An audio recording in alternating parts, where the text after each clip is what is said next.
Suppose you should give me a pen and a piece of paper and a ruler and ask me to draw a triangle. And let's say I've never seen a triangle before. Better yet, suppose you should ask me to draw an isosceles triangle. Would I be able to draw that triangle without ever seeing a triangle, much less an isosceles triangle, or without knowing the characteristics of an isosceles triangle? What if you should ask me to draw a square? Or what if you started a square, for example? So you started a square. And then you ask me to complete that square. No. Would I be able to complete that square without knowing the characteristics of a square? Without knowing that the square should have 4 equal sides and 4 equal angles, and all of those angles should be 90 degrees, or what we call right angles.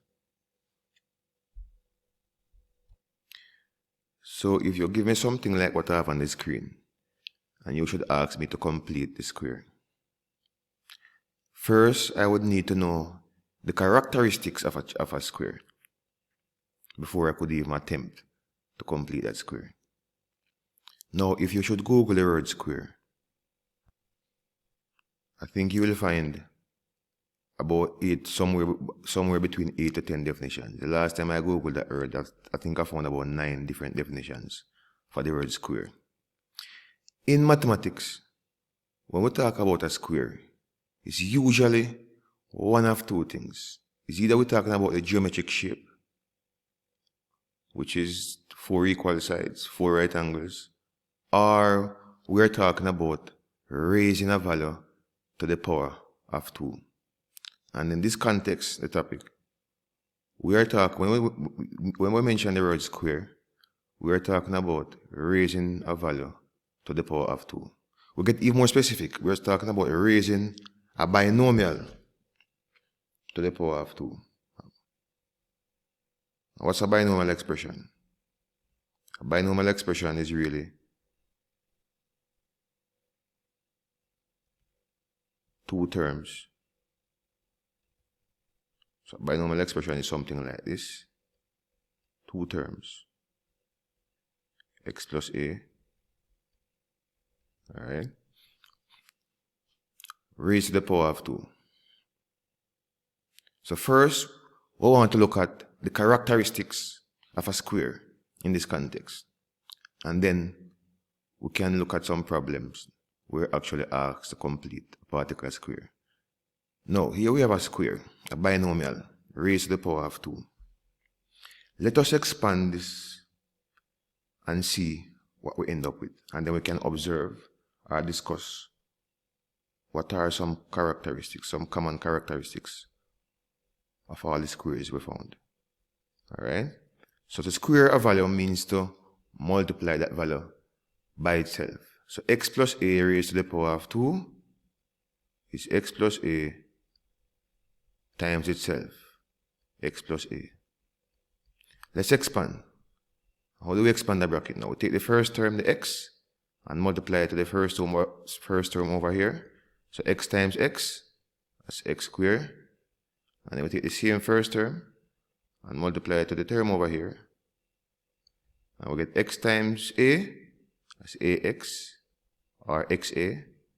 But I prefer to put ax, alright? And then we take the second term in the first bracket and do the exact same thing. Alright, distribute to each of these terms over here. So a times x, that's ax. And it's a times a,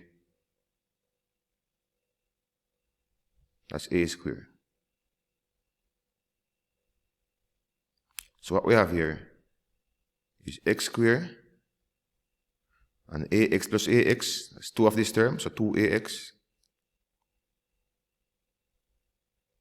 plus a squared. Let's do some more expansions. So I have to expand x plus 2 raised to the power of 2. Let me just separate this.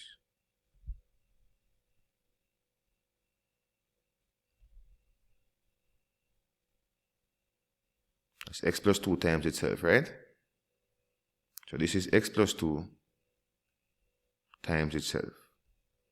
Alright, to square a value means to multiply that value by itself. Alright, so let's expand. Same way, so take the first term x and distribute to each of these terms over here. So x times x, that's x squared.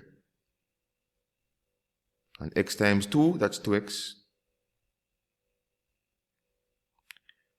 And we take this term now, the 2, the second term in the first bracket, and I do the exact same thing. So 2 times x, that's 2x. And 2 times 2, that's 4. So what we end up with here is x squared. And the two middle terms here are always the same. So 4x plus 4. Alright, let's do another one. I know you're getting bored now with this, but just give me a chance. So, what about x plus 5?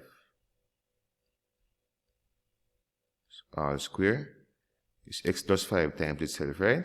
So this is x plus 5 times itself. Alright. Let's just expand.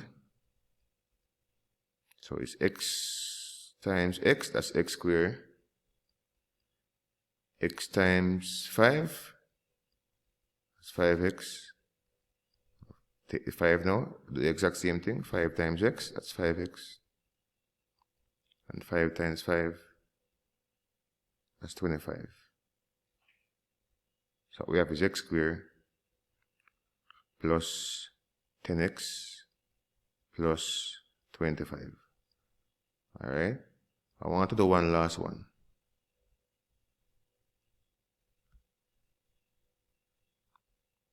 X minus 3 all square, right? Which is x minus 3 times itself. Alright, so let's expand. So we have x times x, that's x squared. Then x times minus 3, that's minus 3x. And then minus 3 times x, that's minus 3x. And then minus 3 times minus 3, that's positive. Negative times negative is positive, right? So here we have x squared minus 6x plus 9. Now, let's look at these expansions. Now, there are two main things I want us to observe here. When we're expanding x plus a squared, I want us to realize that there's a little, what we call a shortcut method, if you want to call it that, of expanding the binomial raised to the power of 2. Notice, when we did x plus a squared, so the first term square, notice, the first term square, and a, the last term square, and the middle term is 2 times the product of the two terms in the bracket. In other words, it's 2 times x times a. So you take the product xa or ax and then you multiply it by 2. So the first term square, we have at the front here. The last term square, which is a square here, and then the middle term here is 2 times the product of the bracket. So the product of the bracket is multiply x times a or ax, and it's 2 times that in the middle here. Let's come over here and observe. Look at x plus 2 all square. So the first term here is the x square. The second term here, 2 square, which is 4.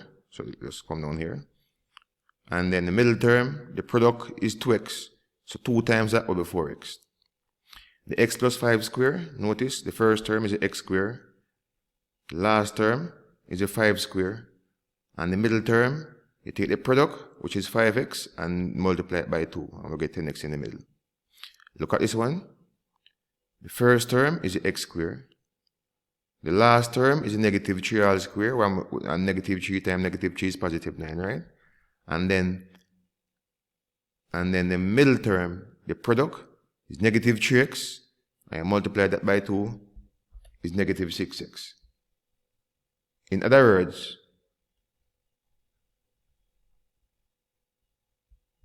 if I ask you to